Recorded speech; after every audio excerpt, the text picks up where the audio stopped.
सप्ताह 3 और दिन 1 में आपका स्वागत है, जहां पर आप इस क्रिसमस सीजन के दौरान अपने प्रिय जनों के साथ मसीह को बांटना सीख रहे हैं। और आज के दिन में हम बात करेंगे कि कैसे आप आत्मा की अगुवाई में मसीह को दूसरों के साथ बांट सकते हैं। आइए हम सीधा अपनी ट्रेनिंग में चलते हैं, जहां पर अपने प्रिय जनों के साथ कैसे मसीह को बांटना यह सीखते हैं। मैं वापस आपका स्वागत इस सेशन में करना चाहता हूं, जहां हम बात करेंगे कि कैसे हम उन लोगों से बात कर सकते हैं जिन्हें हम प्रेम करते हैं, जिन्हें प्रभु प्रेम करता है। आज मैं बात करना चाहता हूं आत्मा की अगुवाई में चलना। जब हम लोगों के साथ बात करते हैं तो आत्मा की अगुवाई का होना बहुत ही अनिवार्य है। यह हमारे लिए और उनके लिए बहुत ही महत्वपूर्ण है, क्योंकि यदि हम उनसे बात करना चाहते हैं तो जरूरी हम आत्मा की अगुवाई में करें। मूसा एक बार परमेश्वर से मिला और उसका परमेश्वर के साथ अद्भुत सामना हुआ, और उसने परमेश्वर से कहा कि यदि तू मेरे साथ नहीं जाता है तो मैं यहाँ से नहीं आगे जाऊंगा। और यही स्वभाव हमारा परमेश्वर के साथ होना चाहिए। हमें परमेश्वर से मिलना चाहिए, उसके मुख को ढूंढना चाहिए, उससे बात करनी चाहिए मूसा की तरह। और हम इस बात का यकीन बनाएं कि वह हमारी अगुवाई कर रहा है, और जब वह अगुवाई करता है तो अद्भुत बातें होती हैं।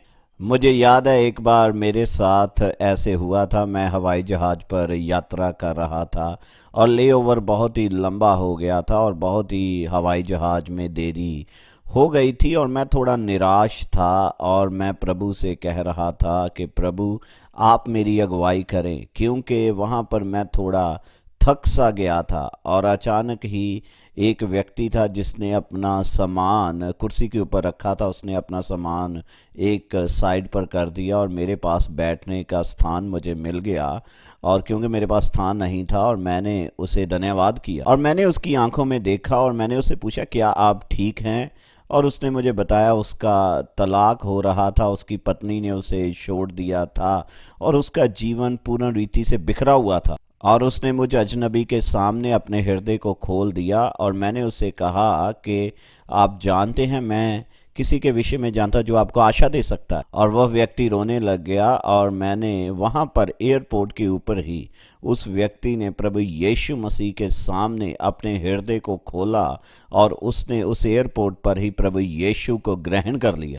परमेश्वर आपकी अगुवाई करेगा, और मैं यह नहीं कहता कि ऐसा ही नाटकीय होगा, परंतु वह आपकी अगुवाई करेगा और आप उस संदेश को सुना पाएंगे जो कि आपके पास है। और आप उन लोगों के पास प्रभु आपको लेकर जाएगा जिनके साथ आप सुसमाचार बांट पाएंगे। आप परमेश्वर से प्रार्थना करें, और प्रार्थना इसलिए नहीं कि आपका कोई नाटकीय अनुभव हो, परंतु इसलिए भी कि आप ऐसे लोगों से प्रेम करते हैं और आप चाहते हैं परमेश्वर आपकी अगुवाई करे। आप प्रार्थना करें कि परमेश्वर आपकी अगुवाई करे, और आपको परमेश्वर के आगे जाकर प्रार्थना करनी चाहिए। जैसे आज आप बाहर जाकर किसी से बात करते हैं तो आपको प्रार्थना करनी चाहिए कि परमेश्वर आपकी इसमें अगुवाई करे। मैं चाहता हूं आप यह करें।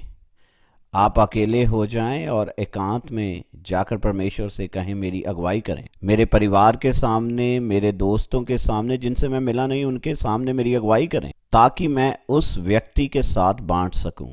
और परमेश्वर आपकी अगुवाई करेगा, क्योंकि वह भला परमेश्वर है। आप उससे उसके आत्मा की अगुवाई मांगें और वह आपको अगुवाई देगा। और आज आप ऐसे ही करें और आप अपनी गवाही किसी के साथ बांटें, और परमेश्वर आपकी अगुवाई करेगा। और जो परमेश्वर ने आपके लिए किया है आप उसे बांटें, और वह आपको लेगा और इस्तेमाल करेगा। प्रभु आपको आशीष दे।